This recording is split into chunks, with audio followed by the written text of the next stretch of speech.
श्रीराम जय जय राम। श्रीराम जय जय राम। श्रीराम जय जय राम। ओम नमः शिवाय। ओम नमः शिवाय। ओम नमः शिवाय। योग वासिष्ठ दिवस क्रमांक 356। उपशम प्रकरण सर्ग 29। वसिष्ठ पुढे म्हणाले, रामा, वेद, वेदांत, शास्त्रार्थ, तर्कदृष्टी इत्यादिकांनी युक्त असलेला मनुष्यही जर बहिर्दृष्टी असेल तर त्यालाही आत्मज्ञान होणार नाही. यासाठी अंतर्मुख होऊन आत्मप्रसाद प्राप्त करून घेणे आवश्यक आहे. आता येथे कदाचित तू अशी शंका घेशील की आत्मज्ञान जर प्रत्येक दृष्टीनेच होण्यासारखे आहे तर गुरुपदेशाची आवश्यकता ती काय? परंतु ही शंका बरोबर नाही. कारण आपला अनुभव गुरु आणि शास्त्र यांच्याशी जमला म्हणजेच प्राज्ञ पुरुषाला आपल्या ज्ञानाबद्दल पूर्ण विश्वास उत्पन्न होतो. अन्यथा तसा विश्वास निर्माण होत नाही. म्हणून निभ्रांत ज्ञान प्राप्त होण्यासाठी शास्त्र पाहिजे आणि गुरुपदेशही पाहिजे. रामा, माझ्या उपदेशाने तुला परमात्म स्वरूपी चित सूर्याच्या विस्तृत व्याप्तीचा चांगला बोध झाला आहे आणि तू स्वतः विचार करून आत्मप्रसाद संपादन केला आहेस. तुझे सर्व संकल्प अस्तंगत झाले आहेत. तसेच बाह्यार्थ चमत्कारांचे आणि आत्मतत्व जिज्ञासेचे कौतुक नष्ट होऊन तू आता विगत ज्वर झाला आहेस. हे मननशील रामा, तू जेव्हा बोधही करस, आत्म्याच्या आवरण आणि विक्षेप यांच्या पलीकडे जाऊन पोहोचशील, तेव्हा तुला अप्राप्त ज्ञान आणि त्याची साधने यांची खरी प्राप्ती होईल.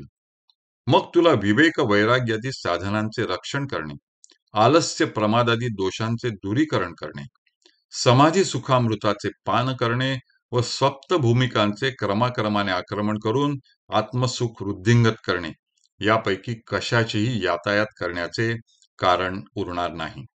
कारण ब्रह्मज्ञानाचा परिपाक झाला म्हणजे या सर्व गोष्टी आपोआप प्राप्त होऊन तू ब्रह्मपदाप्रत जाऊन पोहोचशील. हरि ओम तत्सत. हरि ओम तत्सत. हरि ओम तत्सत. उपशम प्रकरण सर्ग 30.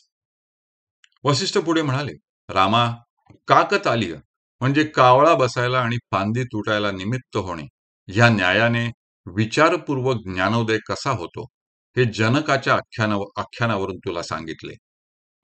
तसेच शास्त्र आणि गुरु यांचा अनुग्रह होऊन आत्मविचाराने ज्ञानोदय कसा होतो हे बलीच्या आख्यानावरून तुला स्पष्ट करून सांगितले. आता उपासनेच्या योगाने ईश्वराचा अनुग्रह होऊन प्रथम आत्मविचार आणि त्यानंतर ज्ञानोत्पत्ती कशी होते याचे स्पष्टीकरण प्रल्हादाचे चरित्र सांगून मी करणार आहे, तरी ते लक्षपूर्वक ऐक. ज्याने आपल्या अद्वितीय पराक्रमाने सर्व सूर असुरांना पराजित केले असा भगवान विष्णूंसारखा पराक्रमी असलेला हिरण्यकशिपू नावाचा एक दैत्य पाताल कुहरात राज्य करीत होता. त्या दैत्येश्वराने संपूर्ण त्रिभुवनाचे आक्रमण करून इंद्रालाही जिंकले होते. त्याने सुरासुरातील सर्व राजांची राज्ये हरण केली होती. अशा रीतीने राज्यसुख अनुभवित असताना कालांतराने त्याला पुत्र प्राप्ती झाली. त्याच्या राजपुत्रांमध्ये प्रल्हाद नावाचा युवराज होता.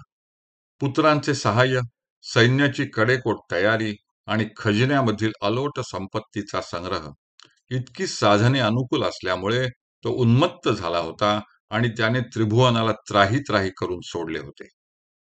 प्रजेचा आनंदित छळ आणि त्याच्या इतर दुष्कृत्यांमुळे एखादा मुलगा दुर्वर्तनी निघाला असता त्याच्या आप्तेष्टांना जसे वाईट वाटते, त्याप्रमाणे सूर्यचंद्रादी देवांना अत्यंत खेद झाला. इतरांचे अपराध पोटात घालणे हे महात्म्यांचे लक्षण असते, ही गोष्ट खरी. पण वारंवार अपराध करणाऱ्या दुर्जनांचे पारिपत्य करणे महात्म्यांनाही अखेरीस भाग पडते. यास्तव हिरण्यकशिपूचा वध करण्यासाठी सर्व देवांनी भगवान नारायणाची प्रार्थना केली. ते कार्य करण्यासाठी भगवंतांनी नरसिंहाचे उग्र रूप धारण केले. त्याने आपल्या सर्व अवयवांच्या ठिकाणी पट्टिश, प्रास, तोमर वगैरे आयुधे धारण केली होती. असे उग्र रूप धारण करून माधवाने मोठ्या गर्जना करीत हिरण्यकशिपूला विदीर्ण केले. नरसिंहाच्या नेत्रातून बाहेर पडणाऱ्या अग्नीच्या ज्वाळांमुळे दैत्यांची पळापळ झाली आणि हिरण्यकशिपूचे अंतःपुर उद्ध्वस्त झाले. अशा प्रकारे त्या नरसिंहाने अकालीच कल्पांत काळची क्रिया केली आणि हिरण्यकशिपूचा वध केला. त्यामुळे देवांना हर्ष झाला आणि त्यांनी मोठ्या आदराने नरसिंहाची पूजा केली. मग नरसिंह रूप धारण करणारा भगवान नारायण अनिर्वचनीय अशा आपल्या स्थानी परत गेला. इकडे वाचलेल्या दैत्यांचे पालन करण्याचे काम प्रल्हादाने सुरू केले. ज्यांचे बांधव मृत किंवा दग्ध झाले होते, अशा दैत्यांना बोध करून प्रल्हादाने त्या दीन व निस्तेज झालेल्या दैत्यांचे सांत्वन केले.